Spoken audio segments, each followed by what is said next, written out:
Assalamualaikum dan selamat sejahtera semua. Saya harap semua sihat. So, petang ni kita sambung dengan PDPR Sains tingkatan 2. Kita masih dalam bab 2 iaitu bab ekosistem. Bersama saya Cikgu Azman. Okey, kita terus kepada unit 2.3, saling bersandaran dan interaksi antara organisma dan antara organisma dengan persekitaran. Baik, sebelum kamu mempelajari bab ini, kamu kena tahu beberapa istilah penting. Antara istilah penting tu ada 5. Pertama, habitat. Ini biasa kamu dengar. Spesies, populasi, community dan ekosistem. Baik, kita terus pada sebelum tu pastikan buku teks ada pada kamu sebab banyak notanya dalam buku teks. Okey, ini ada pada muka surat 28 dalam buku teks sains kamu. Baik, first kita tengok habitat. Apa itu habitat? Ni biasa kamu dengar, kamu dah belajar sekolah apa tu habitat. Apa habitat? Okey. So habitat ialah persekitaran ataupun tempat tinggal sesuatu organisma. Macam kamu tinggal di mana? Dalam hutan? Dan sebagainya. Baik, kalau kamu tengok contoh-contoh, ni ada 1, 2, 3, 4. Kita tengok gambar yang agak-agak di mana ni? Ini habitat di dalam air. So, dalam air pun banyak organisma yang hidup. Seterusnya, ini di mana? Ini tundra, kawasan tundra, kawasan sejuk. Kemudian ini kawasan padang pasir. Ini hutan hujan tropika. Ini belakang rumah saya je ni. Okey, so semua-semua ni nanti saya akan bagi tugasan untuk iklim-iklim ni. Okey, kita terus. Ini contoh habitat di mana organisma tinggal. Okey, yang kedua, spesies. Mungkin kamu tak pernah dengar. Apa itu spesies? Spesies ialah sekumpulan organisma yang mempunyai ciri-ciri yang serupa dan boleh saling membiak dan menghasilkan anak. Ini contoh di sini ialah spesies pepatung. So, pepatung dengan pepatung, dia boleh membiak. Kalau pepatung dengan lalat, dia tak boleh membiak. So, pepatung dengan lalat bukan satu spesies. Satu spesies maksudnya ciri-cirinya sama dan dia boleh membiak, menghasilkan anak. Kucing dengan lembu. So, itu bukan satu spesies sebab dia tak boleh menghasilkan anak. Itu spesies. Kena faham itu spesies. Next ialah, yang ketiga ialah populasi. Apa tu populasi? Ialah sekumpulan organisma yang sama spesies dan hidup di habitat yang sama. Sekumpulan organisma sama spesies kita panggil sebagai populasi. Sebagai contoh, ini dekat kolam, tepi-tepi kolam. Ini semua ni satu spesies yang sama, iaitu spesies pepatung. Walaupun dia berbeza-beza, tapi dia masuk spesies pepatung. Contoh lain, siput. Dekat situ banyak siput. So, itu dipanggil populasi siput. Kalau belalang dengan pepatung dengan siput ni bukan satu spesies, satu populasi. Kalau sekumpulan pepatung, itu populasi pepatung. Kalau sekumpulan siput, itu populasi siput. Okay, next. Yang keempat, community. Apa tu community? Community ialah beberapa populasi organisma yang berbeza dan hidup bersama-sama dalam satu habitat dan saling berinteraksi antara satu sama lain. Sebagai contoh, dalam satu kawasan kolam ada populasi berudu. Ni spesies berudu. Populasi berudu. Ada populasi pepatung. Ada populasi keladi, ada populasi jentik-jentik, ada populasi siput, ada populasi ikan, laga dan ada populasi rumput. So, semua ini kita panggil kalau hidup bersama-sama dan memerlukan antara satu sama lain. Contohnya, ikan laga makan keladi contohnya. Bila ada interaksi, itu kita panggil community. Ni community kolam. Dia ada dalam kolam. Okey, itu istilah keempat. Istilah yang terakhirlah ekosistem. Apa ekosistem? Ekosistem ialah beberapa community yang tinggal bersama-sama dalam satu habitat, berinteraksi antara satu sama lain, termasuk segala komponen bukan hidup seperti air, udara dan tanah. So, komuniti tadi yang banyak-banyak, ada berudu, ada keladi, ada pepatung. Apa lagi tadi? So, banyak populasi. Duduk bersama-sama, duduk sekali dengan benda bukan hidup. Contoh ada air, kita panggil sebagai ini contoh ekosistem kolam. Ada pepatung. Ada pepatung, keladi, ada rumput, ada populasi berudu, ada populasi ikan, ada populasi siput. Duduk bersama-sama, duduk sama-sama, interaksi sama-sama dengan benda bukan hidup ni. Ada tanah, ada air, ada udara. So, semua kita panggil sebagai ekosistem kolam. Saya harap kamu faham istilah-istilah tu. Dalam buku teks, rujuk balik.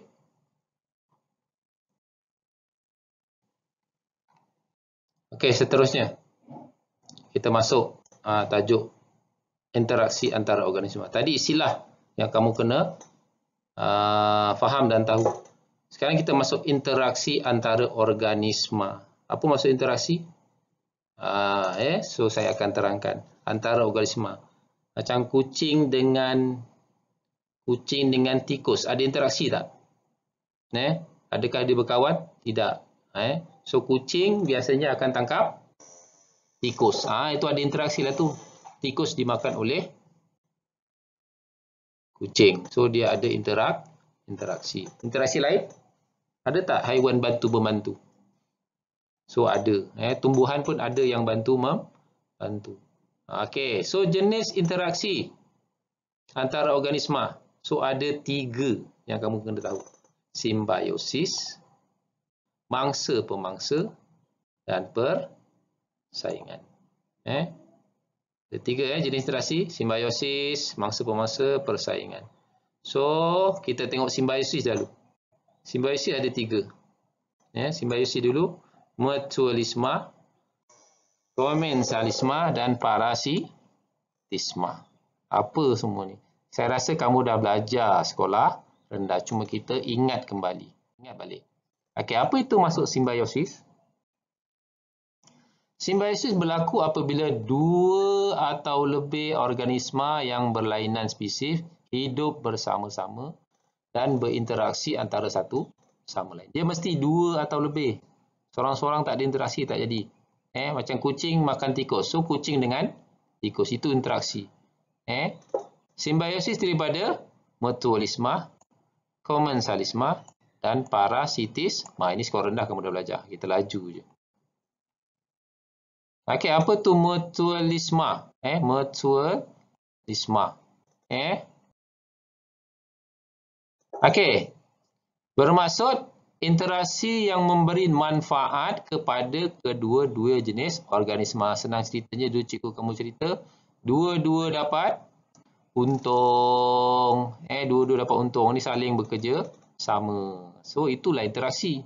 Ada kerjasama. Okey, ini contoh mutualisme, iaitu interaksi antara ikan badut dengan buran. Dua-dua dapat untung. Okey, apa buran dapat? Okey, buran melindungi ikan badut daripada pemangsa dan menyediakan makanan kepadanya. So, buran melindungi ikan badut dan bagi makan kepada ikan badut. Okey, ikan badut dapat apa? Ikan badut dapat membersihkan buran memberi nutrien dalam bentuk sisa makanan kepada buran. So ikan badut makan, buran pun dapat makan. Dua-dua dapat untung. Baik, contoh yang kedua mutualisme ialah lichen. Lichen ni sebenarnya dan kulat yang hidup bersama-sama. Okey.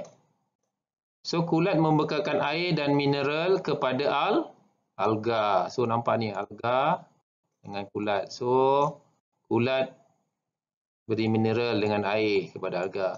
Alga pula berfotosintesis dan membekalkan makanan kepada kulat. So dua-dua saling bagi makanan. Dua-dua dapat hidup bersama-sama. Dua-dua dapat untung. Itulah mutualisme. Okey, contoh yang ketiga ni mungkin kamu pernah nampak. Antara burung tiung dengan kerbau. Burung tiung mendapat makanan daripada kerbau dengan memakan kutu yang melekat pada kerbau. So kerbau banyak kutu. So burung tiung makan. So apa kerbau dapat? So badan kerbau bebas daripada kutu. So tak payahlah garu-garu. Itulah mutualisme. Dua-dua dapat untung. Faham ya mutualisme? Kita masuk ke simbiosis yang kedua. Komensalisme.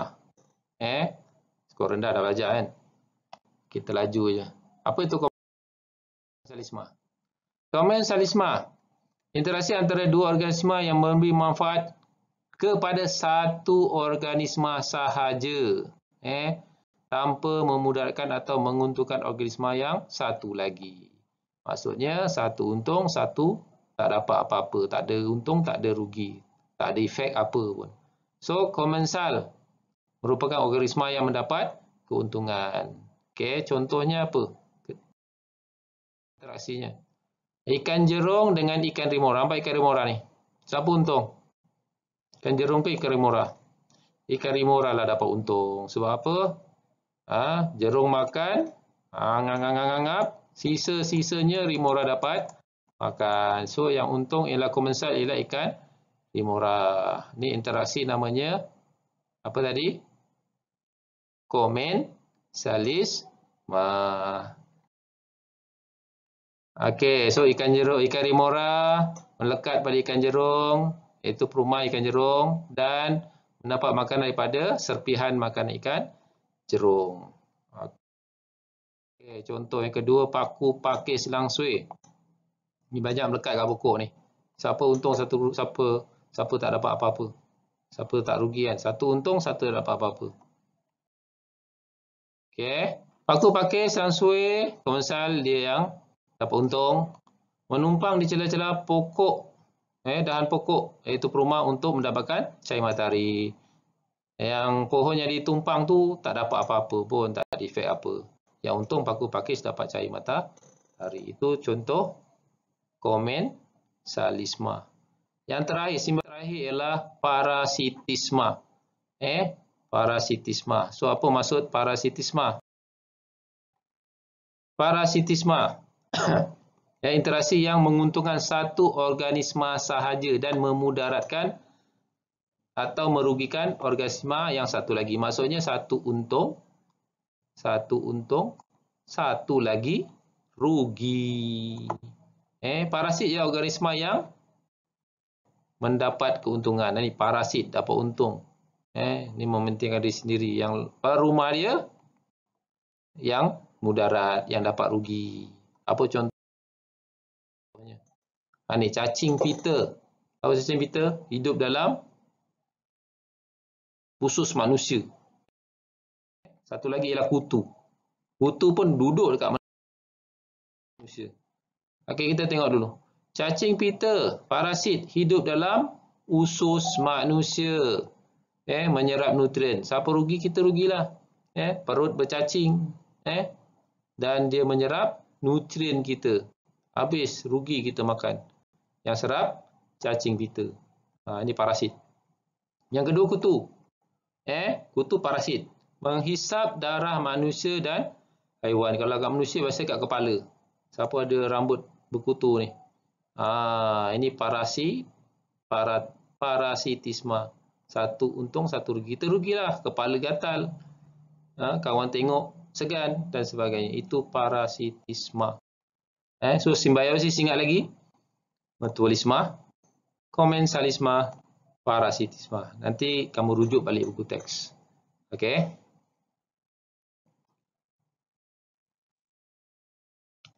Okey. Tadi interaksi antara haiwan ada 3 kan. Simbiosis kita dah bincang. Kemudian mangsa-pemangsa. Ini mangsa-pemangsa. Dan satu lagi ialah persaingan. Kita tengok mangsa-pemangsa dulu. Melibatkan satu organisma yang makan organisma lain. Yang makan organisma lain. Contohnya tadi saya dah sebut kucing dengan tikus. So siapa mangsa, siapa pemangsa? Kucing pemangsa, dia pemangsa. Tikus mangsa. So mangsa ialah organisma yang dimakan oleh pemangsa. Pemangsa ialah organisma yang memburu organisma lain sebagai makanan. Sebagai contoh ni. Ini apa ni? Citah. Harimau bintang. Makan apa ni? Pelanduk. Ni pemangsa. Mangsanya dimakan. Okey, beruang. Beruang adalah pemangsa. Mangsanya ikan. Itulah lebih kurang. Simple saja untuk mangsa-pemangsa. Interaksi mangsa-pemangsa. Okey, dan yang terakhir dalam interaksi antara haiwan ialah persaingan. Okey. Persaingan berlaku apabila organisma dalam satu habitat bersaing untuk mendapatkan keperluan asas. Apa keperluan asas? Seperti cahaya, ruang, air, makanan dan pasangan. So dalam gambar ni berebut makanan. Ini bersaing untuk dapatkan makanan. Singa dengan harimau bintang. So dia berebut. Siapa kuat, dia akan menang. Seterusnya ialah persaingan untuk mendapatkan pasangan untuk membiak ni. Pasangan untuk membiak. Siapa kuat dalam alam haiwan, siapa kuat, dia dapat. Kalau dalam tumbuhan pun bersaing juga, tapi dia mungkin untuk dapatkan cahaya, untuk dapatkan ruang, untuk dapatkan air dan makanan. Okey, itu persaingan. Ingat lagi? Haiwan bersaing untuk mendapatkan keperluan asas. Cahaya, ruang, air, makanan dan pasangan. Ini interaksi antara benda hidup. Okey, so ingat balik interaksi antara organisma. Interaksi antara organisma ada 3. Simbiosis, kita dah bincang tadi. Ada 3 simbiosis. Mutualisme, komensalisme, parasitisme. Kemudian ada interaksi mangsa-pemangsa dan satu lagi persaingan. Okey, jelas So rujuk buku teks balik. Terus kepada surat 36 ni. Surat 36 kawalan biologi. Apa tu kawalan biologi? Kawalan biologi. So kita tengok apa maksud kawalan biologi. Kawalan biologi ialah satu kaedah yang menggunakan organisma, menggunakan haiwan ataupun tumbuhan, benda hidup, iaitu pemangsa semula jadi, parasit ataupun patogen, untuk mengurangkan bilangan haiwan perosak di satu kawasan. So biasa kita nak kawal makhluk perosak macam mana? Biasanya kita guna racun. Senang saja. Sembuh. Contoh sayur. Haiwan perosaknya ialah ulat. So macam mana nak musnahkan ulat? Sembuh racun, serangga lah. Ulat semua mati. So senang. Tapi efek dia racun. Racun tak baik untuk kesihatan. So kita gunalah kawalan biologi. Guna organisma hidup untuk kawal haiwan perosak. Itu maksudnya kawalan biologi. Biologi ni benda hidup. Kawal guna benda hidup. Faham Okay, apa contohnya? Yang pertama, burung hantu. Apa guna burung hantu? Dipelihara di ladang kelapa sawit untuk mengawal populasi tikus.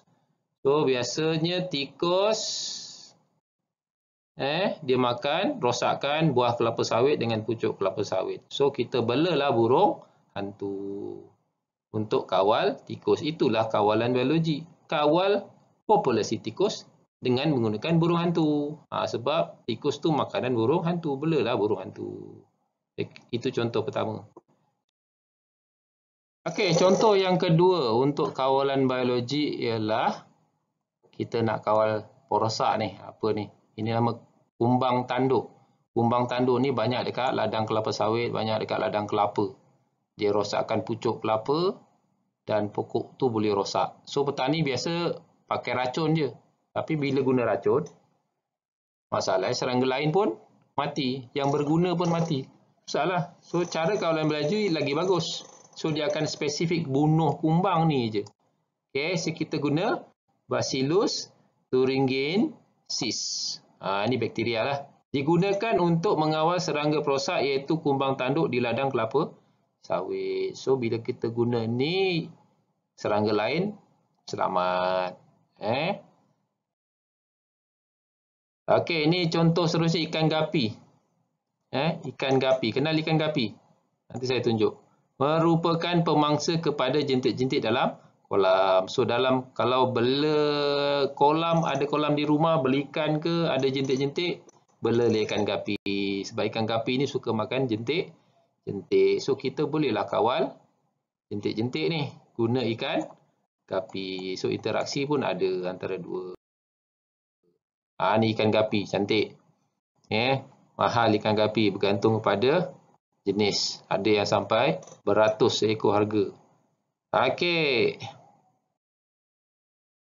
Seterusnya.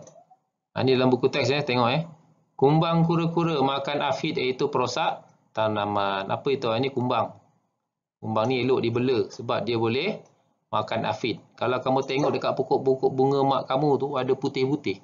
Kadang-kadang ada hijau putih. Itu biasa kita guna racun. Tapi racun bahaya. Tersembur muka kamu, tangan kamu, tak cuci tangan bahaya. Tapi kalau guna kumbang kura-kura ni, dia akan makan afid tu. Dia akan makan afid tu. So, selamatlah. Itu kawalan biologi. Guna makhluk ni, kumbang kura untuk kawal afid. Itu kawalan biologi. Dan terakhir sekali, contoh kawalan biologi ialah itik. Kita boleh guna itik. Diternak di sawah padi untuk makan perosak seperti siput dan serangga. Makhluk perosaknya ialah serangga, siput. Habis semua pokok padi dimakan. So, letak itik. Itik akan belasah semua siput dan serangga. Pokok bunga mak kamu pun selalu kena makan siput kan. Belalah itik. Bela itik. Kalau sanggup nak belalah. Baik. Seterus dengan kelebihan kawalan biologi. Apa kelebihannya? Dia lebih mesra alam. Sebab tak guna racun. Kemudian lebih murah. Tak payah nak beli racun mahal-mahal. Bela je. Kemudian tidak menjejaskan kesihatan manusia sebab kita tak guna racun. Okey, ini kelebihannya. Okey. Apa pula kekurangannya kawalan biologi ni? Mengambil masa yang lama. Kalau kita guna racun, kejap je mati. Racun, 5 minit kemudian mati semua. Kalau pakai binatang ni, guna haiwan untuk kawal makhluk perosak, dia mengambil masa lah. Tapi alam sekitar lebih selamat. Okey. Dan last sekali lah, kesinambungan ekosistem mungkin terganggu. Kalau kita letak haiwan yang sepatutnya tak ada dekat ekosistem tu, so mungkin akan terganggu. Sebelum ni tak ada burung hantu. Burung hantu tu makan tikus. Tapi tupai pun dibelasah. So ekosistem terganggu. Tupai dimakan burung hantu dan apa lagi. Lebih kurang lah macam tu. Dia mengganggu ekosistem. Baik, saya rasa sampai di situ saja untuk hari ini. Saya harap kamu faham. So, lepas ni kamu boleh buat modul yang ada dan boleh isi Google Form dan jawab beberapa soalan untuk bukti kehadiran pada hari ini. Okey. Assalamualaikum warahmatullahi dan selamat sejahtera. Bye semua.